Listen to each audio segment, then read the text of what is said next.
મારા 4 સંગ્રહો અંગેની વાત અગાઉ હું કરી ચૂક્યો છું. હાસ્ય છે, કાવ્ય છે, પ્રેરક પ્રસંગ છે ને સુવાક્યો છે. એક જીવતરની નોંધનું આખું રજિસ્ટર છે અને એ મને જ્યારે સમય મળે ત્યારે હું વાંચું છું. અચાનક આજે એક કાવ્ય સામે આવ્યું. તિથલમાં જે શાંતિનિકેતન આશ્રમ છે ને એ મારો ઉતારો છે અને બંધુ ત્રિપુટીમાં ના એક કવિ આનંદ એને સાથે બહુ સત્સંગ મેં કર્યો. એના કાવ્યો મને ગમે અને હું ઘણી વાર રજૂ કરું છું. આજે એક કાવ્ય ધ્યાનમાં આવ્યું છે. ખૂબ ખૂબસૂરત આ અણમોલ જિંદગી, ખૂબ ખૂબસૂરત આ અણમોલ જિંદગી, વ્યર્થ વહી જાય એનું કાંઈ નહીં. વસ્તુ ખોવાય એની થાય અહીં વેદના અને વર્ષો ખોવાય એનું કાંઈ નહીં. એક એક શ્વાસે આયખાનું સુકાતું સરવરિયું થાય સાવ ખાલી. વર્ષોના વર્ષો જાય અહીં વીતી તો ઈચ્છાનું ખપ્પર રે ખાલી. આશાના દોર પર જીવનભર નાચ્યા પછી આ ખાધેલી પસરાટેનું કાંઈ નહીં. અશ્વ જેમ દોડીને હાંફે છે માનવી, પહેલો ક્રમ લેવાની રેસમાં. લોહી લોહાણ થાય તો એ માને છે સુખ ઓલી રૂપિયા ભરેલી સૂટકેસમાં. સોનાની લાયમય શાંતિના શ્વાસ બધા ગીરવે મુકાય એનું કાંઈ નહીં. વસ્તુ ખોવાય એની થાય અહીં વેદના અને વર્ષો ખોવાય એનું કાંઈ નહીં.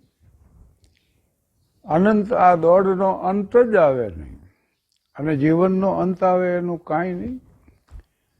પૈસા પાછળ, પ્રસિદ્ધિ પાછળ, પ્રતિષ્ઠા પાછળ કે પ્રલોભન પાછળ એક દોડ માણસની ચાલુ રહે છે ઘણી વાર. અને એ કાવ્યનો એક આનંદ છે અને કાવ્યનો આનંદ માણવાવાળો એક પાછો વર્ગ છે. કંઈક લીધા કંઈક દીધા બધા હિસાબ બાકી છે. કર્યા કાળા અને ધોળા બધાનું વ્યાજ બાકી છે. હજુ ચેતાય તો ચેતો જિંદગી થોડી બાકી છે. કર્યું બહુ પાપ આ છે થવાનું પુણ્ય બાકી છે. કર્યું પ્રયાણ ત્યાં થાય ક્યાં સીધા ચઢાણ તો બાકી છે. લથડિયા ખાય કાં કાયા હજુ તો મોત બાકી છે. તો કેટલી બાબતો ઘણા પ્રવચનો કર્યા પછી જેનો સમાવેશ ન થઈ શકે કાવ્યમાં એને આવરી લઈ શકાય છે.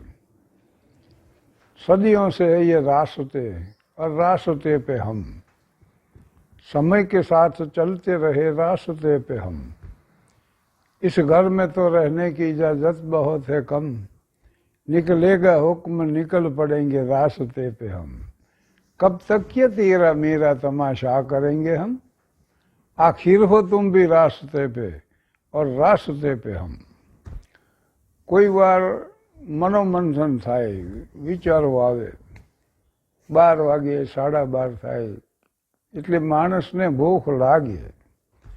આ માનવીની પ્રકૃતિ છે. માનવીના સ્વભાવ માટેનો શબ્દ પ્રકૃતિ છે. અને ગાઢ વનરાઈ હોય ને વૃક્ષો હોય ને પહાડો હોય ને ઝરણા વહેતા હોય ને નદીઓ જાતી હોય ને આ નહીં પ્રકૃતિ જ કહેવામાં આવે.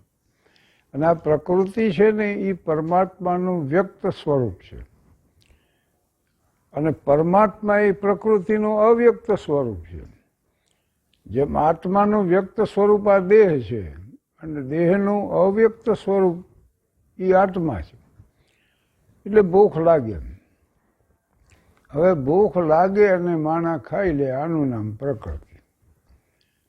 પણ ભૂખ ન લાગી હોય છતાં જે ખાય છે ને એનું નામ વિકૃતિ. અને ભૂખ લાગી હોય છતાં આ જન્માષ્ટમી છે, આ રામનવમી છે, આ 27મું રોજુ છે એટલે ભૂખ લાગી હોવા છતાં ન ખાવું આ સંસ્કૃતિ છે. ભૂખ લાગે અને ખાવું આ પ્રકૃતિ છે. અને ભૂખ લાગી હોવા છતાં ન ખાવું મેં જેમ જણાવ્યું એમ જન્માષ્ટમી કે રામનવમી કે 27મું રોજ તો આ સંસ્કૃતિ છે. ભગવાનનું જે દી કામ કરો તે દી એનું નામ ભક્તિ છે. અને બધા કામ કરો અને કોઈ પણ જાતની આસક્તિ ન રાખો. કર્મ ફળની આસક્તિથી જે માણસો વિરક્ત છે, એની અપેક્ષા નથી રાખતા, એ અનાસક્તિ છે. અને કાંઈ પણ કામ ન કરો. અને જે માણસ જે કામ કરતા હોય એની કેવળ ટીકા જ કરવી, આનું નામ વિકૃતિ છે. ગોરખે મત્સ્યેન્દ્રનાથને પૂછ્યું કે ઈશ્વરની પ્રાપ્તિ કરવા માટે શું કરવું? એટલે એને કીધું કે ભૂખ લગે તબ ખાના, ગોરખ નીંદ લગે તબ સોના. એને એમથી બસ આટલી સરળ વાત છે. ભૂખ લગે તબ ખાના, ગોરખ નીંદ લગે તબ સોના. એટલે બહુ સરળ એને લાગ્યું. પણ જેટલી સરળ વાતો જીવનમાં દેખાય છે ને એટલી જ એ આચરણમાં મૂકવામાં કઠિન હોય. કોમન સેન્સ કહેવામાં આવે છે, બાકી common sense is a rare sense. એટલે અમેરિકનો છે ને થોડાક એસ્કિમોને અહીંયા લઈ આવ્યા એનો અભ્યાસ કરવા માટે. એટલે એસ્કિમોને રાખ્યા અને એ લોકોએ કીધું કે સમય થઈ ગયો, બ્રેકફાસ્ટ કરી લ્યો. ઓલા એકાબીજાની સામું મીંડ્યા જુઓ. એને નવાઈ લાગી, કારણ કે એ લોકો તો જ્યારે ભૂખ લાગે ત્યારે જ ખાતા હતા. સમયથી એ ખાવું એવું તેની વાત જ નહોતી એના જીવનમાં ક્યાં. એટલે એને આની હારે મેળ જ ન પડ્યો. પછી એમને પાછા મોકલી દેવામાં. પણ ગોરખની વાત આવી ને, મન મૂર્ખને વંઠી કાયા, ભોગ તજ્યા ત્યાં વળગી માયા. ભોગ તજ્યા ત્યાં વળગી માયા, બેયની વચ્ચે પ્રાણ તણાયા. આત્મરામ થયા અધિરાયા, આત્મરામ થયા અધિરાયા. આત્મરામને અધિરાય થઈ એમ. ભક્તો કરતા ભાંડ સવાયા, ચેત મચંદર ગોરખ આયા. ભક્તો કરતા ભાંડ સવાયા, ચેત મચંદર ગોરખ આયા. તો મનોમંથન ક્યારેક જાગે. મોટા ભાગે તો છે ને માનવ માત્રની પ્રવૃત્તિ એવી હોય છે કે સુખ મેળવવા પ્રયાસ કરવો અને દુઃખથી મુક્ત થવા કોશિશ કરવી. આની વચ્ચે જીવન એમને મટવાયા કરે. હવે આપણી જે કંઈ અપેક્ષા હોય એ જો સંતોષાતી જાય તો માનવી એમાં સુખ માને છે. દાખલા તરીકે એને ભૂખ લાગે છે તો ખોરાક હોવો જોઈએ, ભોજન એની પાસે હોવું જોઈએ, ટાઢ તડકો વરસાદ એના માટે વસ્ત્રો હોવા જોઈએ, તો પછી રહેવા માટે ઘરે હોવું જોઈએ, રોજી રોટી મકાન કપડાં, રોજી રોટી કપડાં મકાન, આ પ્રાથમિક જરૂરિયાતો જ છે જીવન. અને એના માટે એ ઈચ્છે અને માનો કે પૂરું થાય તો સુખનો અનુભવ કરે. પણ સુખની સામે દુઃખ છે. સુખ અને દુઃખ બેયથી માનવી જ્યારે પર થઈ જાય છે ત્યારે આનંદની ભૂમિકાએ પહોંચે છે. એ આખી વાત જ જુદી છે. અમે ઘણી વાર આ ખોડિયારના માર્ગે હું જતો ને તો 42 ડિગ્રી ટેમ્પરેચર હોય, ખરેખરો તડકો હોય, 42 થી 45 સુધી પહોંચી જાય. અને એવા તડકામાં બપોરના 12 વાગે મજૂરો ઓલા રબરના હોલબૂટ પહેરીને ડામર પાથરતા હોય, આવું કામ ઈ કરતા હોય. એમાં પછી થોડોક વિરામ મળે ને એટલે એ લીમડાના છાંયે બે અને ભાતું કાઢે.